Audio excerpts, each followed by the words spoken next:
In the 3rd year of the reign of King Belshazzar, a vision appeared unto me, even unto me Daniel, after that which appeared unto me at the first. Hey folks, welcome to Daily Timothy Time. My name is Karl Coates, and it's a privilege, pleasure, and an absolute joy to be with you once again with an open King James Bible. Today, Tuesday, the 19th of May, 2026. Saints, before I continue the read, as the thumbnail suggests, today's read is verse 1 through verse 8. Before I continue reading this passage, I want to say a few things here in the way of introduction. We're in a new chapter, chapter 8, 852 words, so it's not a big chapter, but I want to say this. This is a really interesting chapter.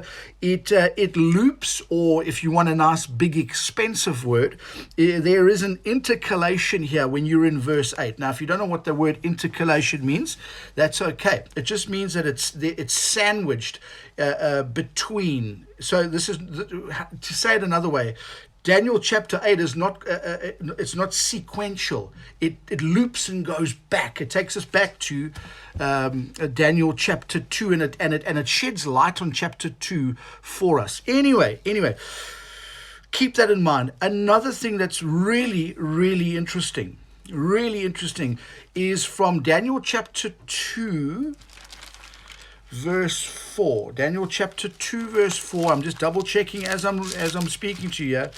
Daniel chapter 2 verse 4 through to the end of chapter 7, which will be verse 28.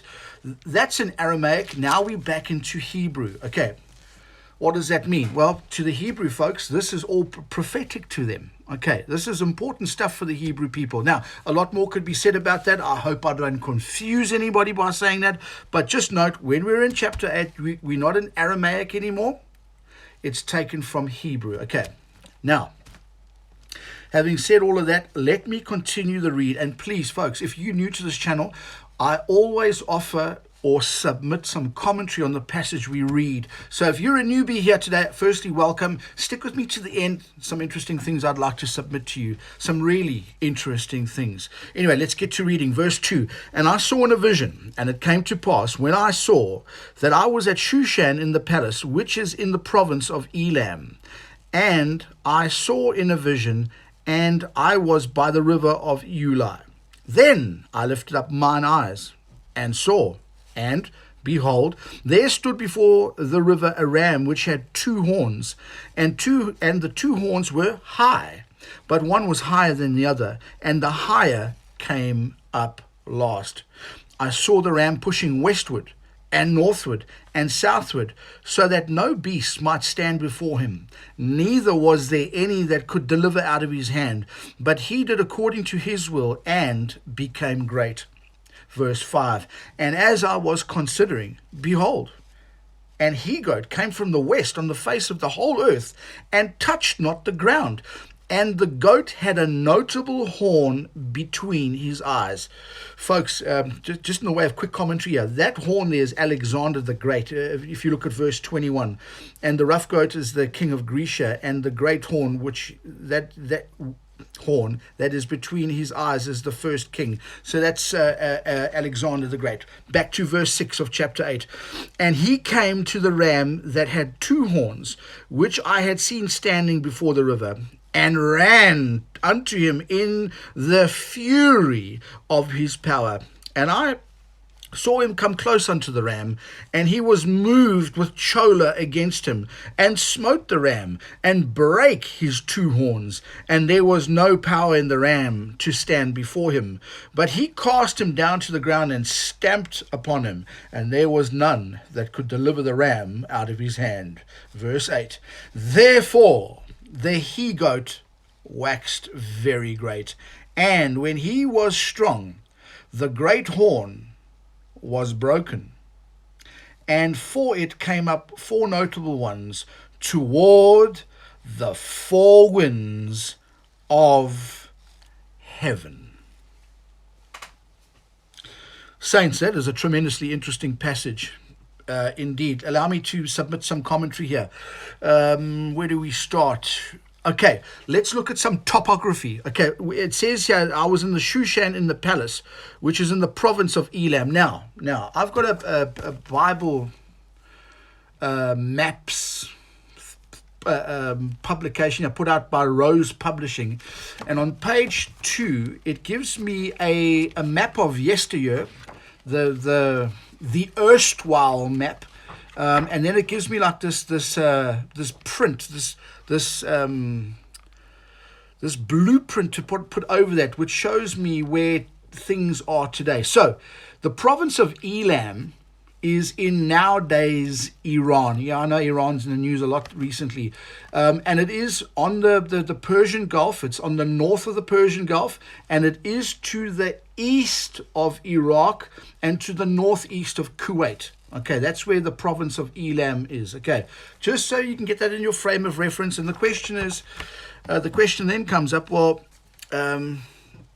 what was Daniel doing down there? Well, if you remember when we started off reading the book of Daniel, he gets promotion. And with that promotion, he obviously wasn't bound to be in Babylon the whole time. He obviously, with his rank and authority, got to move around the kingdom. So here he is in the province of Elam, and he was by the river of Ulai. Okay, so that's just a little bit of verse 1 and verse 2 for you. Okay, verse 3, I lifted up mine eyes and saw, and behold, there stood before the river a ram which had 2 horns. Okay, stop for a moment. In verse 1, it speaks of Belshazzar. Now remember from chapter 5, Belshazzar was the grandson of Nebuchadnezzar, the head of gold in that great image from chapter 2. So where Daniel is, when he's in the 3rd year of Belshazzar, Daniel's he's up in year. I don't want to say old man. You know, some people might get a bit funny about that. So Daniel is up in years. He's got a lot of experience, and there he is, probably in his mid-80s, and he's in the reign of Belshazzar. Okay, what in that great image of chapter 2 of Nebuchadnezzar's dream, the head of gold, then you got the silver, which is the 2 arms and the chest, right? That's Media and Persia. So if you look at verse 3, then I lifted up my eyes and saw, and behold, there stood before the river a ram which had 2 horns. And the 2 horns were high, but the one was higher than the other. The one was higher than the other, and the higher came up last. Okay, those 2 horns, the one's higher, that's Media and Persia. Remember Darius, you read a lot about Darius firstly or earlier on, then Cyrus later. So Cyrus turns out from the scripture, when we compare verse with verse, is the higher horn. So you're dealing with that next kingdom of Media and Persia. You see what I mean about this being an intercalation? It loops back to chapter 2, and it sheds some light on chapter 2 for us. Anyway, verse 4, I saw the ram pushing westward, northward, and southward, so that no beast might stand before him. Neither was there any that could deliver out of his hand, but he did according to his will and became great. And I was considering, and behold, and great he-goat. So you got a ram and a he-goat, okay? Came from the west in the face of the whole earth and touched not the ground. And the goat had a notable horn between his eyes. We just said that the horn is Alexander. How do we know that? Go look at verse 21. And verse 6. And he came to the ram that had 2 horns, which I had seen before the river, and ran toward him in the fury of his power. Verse 7. And I saw him come close unto the ram, and he was moved with chola. Now, chola is an interesting word. It means with anger. Okay, now stop for a moment. If you've been following Daily Timothy Time, you know that I read and preach from a King James Bible, and obviously, like any King James Bible believer, user, studier, frommer, I know that there's opposition to the King James Bible. You don't have to look far. I mean, goodness gracious, you don't have to look far at all. There is always an attack on the King James Bible and the received text. There's always an attack on it. Here's the thing. So one of the angles of attack are that the King James Bible uses archaic words, uses old words, old dead language words, okay, that are hard to pronounce. Well, I want to say this. Chola. Chola is not that hard. You can go to blueletterbible.com and you can go look up Chola. If you went to if you had an Oxford English dictionary, I'm sure you'll be able to find it in there. And here's the thing. Here's something really interesting.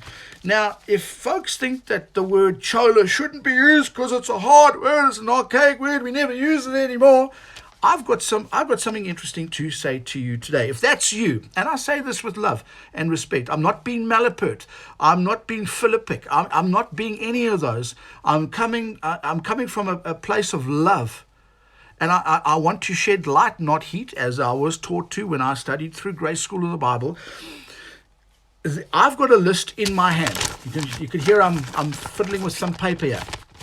I've got this love of old words and big, expensive words. I enjoy them. Maybe you do too.